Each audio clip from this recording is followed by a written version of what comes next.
Alhamdulillah, ahmadu subhanahu wa ta'ala ala ni'amil izar, ashkuruhu ala qasamihil midrar, ashhadu an la ilaha illallah wahdahu la syarikalah, wa ashhadu anna sayyidana Muhammadan abduhu wa rasuluhun nabiyil mukhtar. Allahumma salli ala sayyidina Muhammad wa ala alihil athhar wa ashabil akhyar wa sallim tasliman katsira, amma ba'du. Fa ya ayuhan nas ittaqullaha haqqa tuqatih wa la tamutunna illa wa antum muslimun.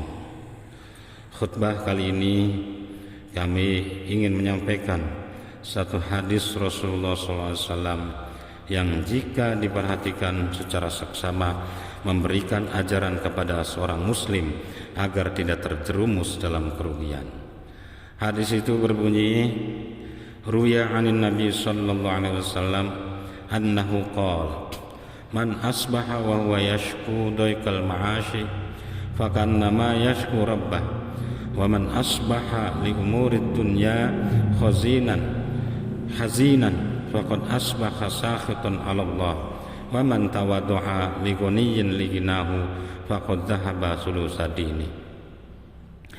Diriwayatkan dari Nabi Muhammad SAW, sesungguhnya beliau pernah bersabda, barang siapa bangun di pagi hari kemudian mengadukan kesulitannya kepada sesama, maka seolah-olah ia mengadukan Tuhannya karena tidak rela dengan apa yang diterima. Dan barang siapa merasa sedih dengan kondisi duniawinya di waktu pagi hari, maka ia pagi-pagi telah membenci Allah Subhanahu wa ta'ala.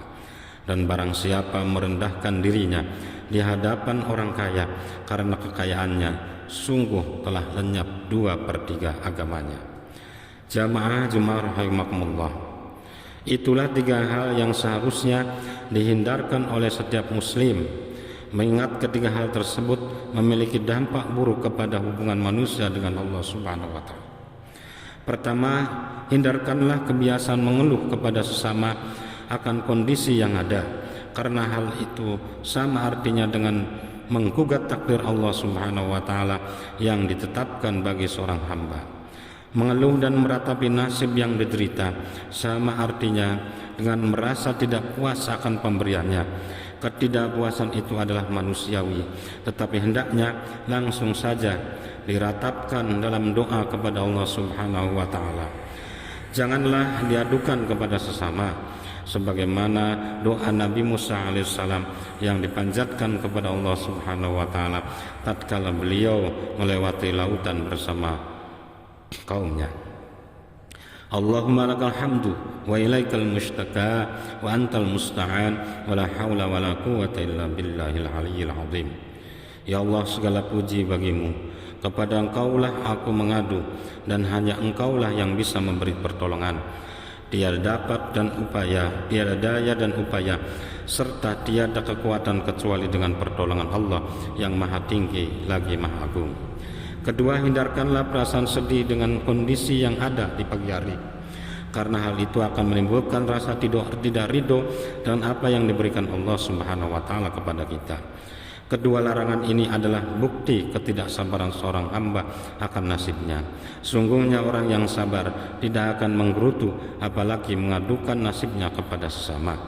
Kedua hal di atas pada hakikatnya menunjukkan betapa seorang hamba tidak lagi bersabar, karena sejatinya sabar adalah tajamul murattal bi ghairi ta'bisin, artinya tahan menelan barang pahit tanpa cemberut.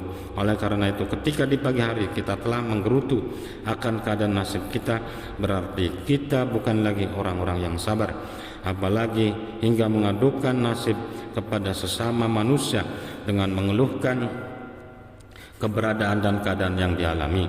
Ma'asyiral muslimin rahimakumullah. Ketiga, barang siapa merendahkan dirinya di hadapan orang kaya karena kekayaannya, sungguh telah lenyap 2/3 agamanya. Poin ketiga dan terakhir ini dapat dimaknai sebagai larangan Rasulullah akan adanya perasaan tamak dan penghargaan yang tinggi kepada sesama, karena pengharapan itu hanya boleh disandarkan kepada Allah Subhanahu wa taala. Sedangkan pada sisi lain juga menunjukkan larangan pengagungan sesama manusia, apalagi di latar belakangi kepemilikan harta. Sungguh hal itu pasti akan berimbas pada penghinaan ilmu dan kemaslahatan. Bukankah ini telah menjadi fenomena di sekitar kita saat ini, di mana orang-orang yang memiliki harta dapat menguasai berbagai jejaring, bahkan dapat menentukan arah ilmu pengetahuan? Bukanlah beberapa wacana yang ada di negeri ini merupakan hasil kerja para penyandang dana? Na'udzubillah, summa na'udzubillah min dzalik. Jamaah Jumat yang dirahmati Allah, jika demikian adanya berbagai larangan, lantas apakah hal yang diperbolehkan dalam menilai lebih sesama manusia? Islam hanya memberikan dua hal kepada umatnya agar saling menghargai dan memuliakan. Pertama karena ilmunya, sedangkan yang kedua karena kebaikannya. Selebihnya tidak ada. Jadi siapapun yang memuliakan manusia dengan berbagai alasan, sesungguhnya orang itu telah terjerambab pada lubang kecil yang jika dibiarkan akan menenggelamkan diri pada lumpur ketamakan. Akhirul kalam, pada khutbah ini saya ingin menyampaikan pesan Sayyidul Aulia Syekh Abdul Qadir Al-Jilani bahwa la budda likulli mu'minin fi sari ahwalihi min salasati asya'a, amrun yamtasiluhu wa nahyun yastanibuhu wa qadrun yardo bihi. Setiap muslim harus berada dalam tiga keadaan, yaitu melaksanakan perintah Allah, menjauhi larangannya, dan rela akan qada dan qadar ketetapan Allah. Barakallahu li wa lakum fil Qur'an azim wa nafa'ani wa iyyakum bima fihi min ayat wa dzikr hakim wa taqabbala minni wa minkum tilawatahu innahu was-sami'ul alim.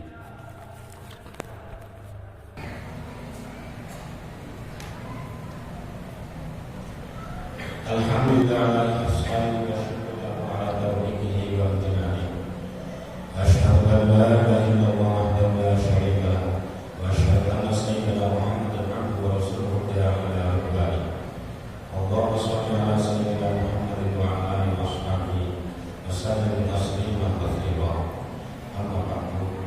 Ya ayyuhan nas ittaqullaha bima tadawu anna wa anna Allah wa Salam ala Rasul wa ta'ala inna Allah wa malaikatahu yusalluna 'alan nabi ya ayyuhalladzina amanu sallu 'alaihi wa sallimu taslima.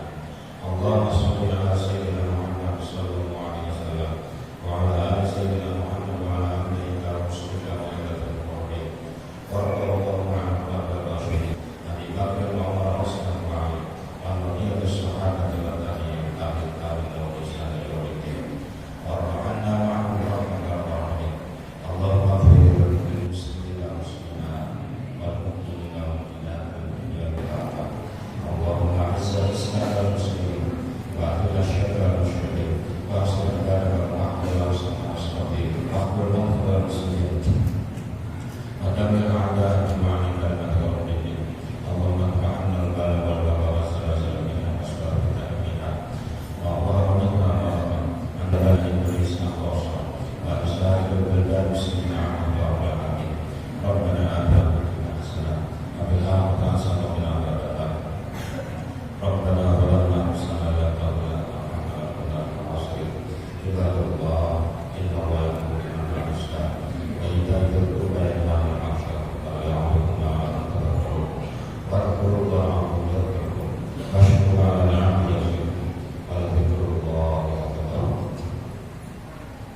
Allahu Akbar.